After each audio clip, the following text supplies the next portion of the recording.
You're sitting there, petting your cat. Everything feels calm.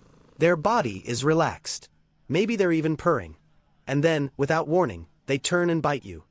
Not hard enough to injure, but sharp enough to make you pull away and think, what just happened? Because in that moment, it feels like a switch flipped. 1 second, they wanted you. The next, they rejected you, so your brain fills in the gap the only way it knows how. They got annoyed. They're unpredictable. Maybe even a little aggressive. But what if that moment wasn't random at all? What if your cat didn't suddenly change? And the only thing that actually changed was your ability to notice what they had already been telling you. Think back to the last time it happened. You were petting them, maybe longer than usual. Nothing looked wrong, until it was. But if you replay that moment slowly, there was a shift. You just didn't catch it in time. Cats don't experience touch the way you do. Their skin is far more sensitive, packed with nerve endings designed to detect tiny changes in pressure and movement. What feels calming to you can start to feel overwhelming to them after just a few minutes. And unlike humans, they don't tolerate discomfort just to be polite. So what do they do instead? They signal first. Always a tail that starts flicking, not wagging, flicking at the tip. Ears rotating slightly backward, a body that stiffens just a little under your hand, even if they don't move away. These are not random movements, they're early warnings. And research, like studies referenced in feline behavior work from institutions such as the University of Lincoln, shows that cats display these microsignals before escalation, but most people only notice the bite, never the conversation that came before it. Now here's where it gets uncomfortable.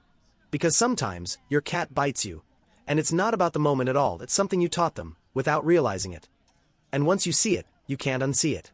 Think about how you play with your cat. Your fingers moving under a blanket. Your hand wiggling in front of them. That little game where they grab and bite, and you laugh because it's cute. But to your cat, that wasn't a game. That was training. You turned your hand into prey. Movement plus reaction plus texture. Their brain locks onto it as something meant to be chased and caught. And here's the part most people miss. When they bite and you pull your hand away quickly, you're not stopping the behavior. You're completing the hunt. Because in their sensory world, fast retreat equals escaping prey, and that makes the bite feel successful. So the next time your cat goes for your hand, watch what happens if you don't move. No reaction. No pullback. No tension. TOA predator wired for motion detection. A still target loses meaning almost instantly.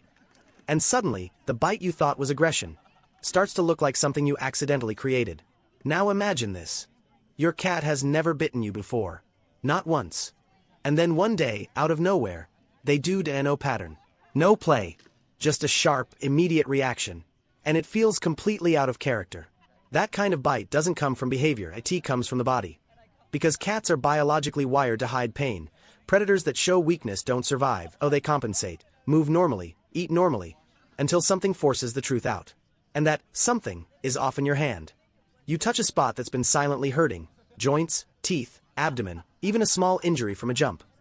Their nervous system doesn't process it as you anymore. It processes pressure plus pain, and reacts instantly to make it stop. That's why these bites feel so fast, and no warning. No build-up. Because neurologically, pain triggers a reflex arc, faster than conscious decision-making. The question isn't, why did they bite? It's how long were they uncomfortable before you ever noticed? Now think about the fastest bite you've ever experienced. The one where your cat didn't even seem to think, just reacted and no hesitation. No build-up. Just teeth, and then distance. That wasn't attitude, that was fear. Because when a cat gets scared, their brain doesn't analyze, it switches instantly into survival mode. Heart rate spikes, pupils dilate, muscles tighten, and in that moment, you're not you. You're just something too close, too fast. And here's the part that changes everything. Cats don't rely on context the way humans do. They rely on sensory input, movement, sound, proximity. A sudden reach, a loud noise, even a shadow moving across them, can feel like a threat before they process who you are. That's why fear bites feel so disproportionate. You were just picking them up, moving them, reaching toward them. But from their perspective, something unpredictable entered their space without warning. And their body chose distance over trust, because in that moment, distance is survival. Now here's the part most people never realize. Not every bite is pushing you away. Some bites only happen after your cat has chosen to stay. And that completely changes what that moment means. Because if your cat is close to you, relaxed, maybe even purring, and then gives you a soft, controlled bite with no tension in their body, that's not rejection. That's connection. Comes from kitten behavior, where gentle nips are part of grooming and bonding. When your cat does this to you, they're not treating you like a human. They're treating you like something much closer than that. And here's the uncomfortable shift. How many times did you pull away from that? How many times did you react, laugh, or even scold them, without realizing you were interrupting one of the few ways they know how to express closeness? Because maybe the bite was never the problem. Maybe it was the moment you didn't recognize what it actually meant. So the next time your cat bites you, pause. Not after you react, but before you decide what it means. Because that moment isn't random, and it isn't simple. It's the result of sensation, memory, instinct, all compressed into a single response. Because your cat was never just biting you.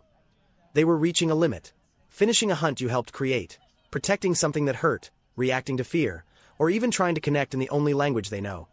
And once you see that, something shifts quietly but permanently. Maybe the bite was never about your cat at all. Maybe it was the first moment you were finally able to see yourself from their side.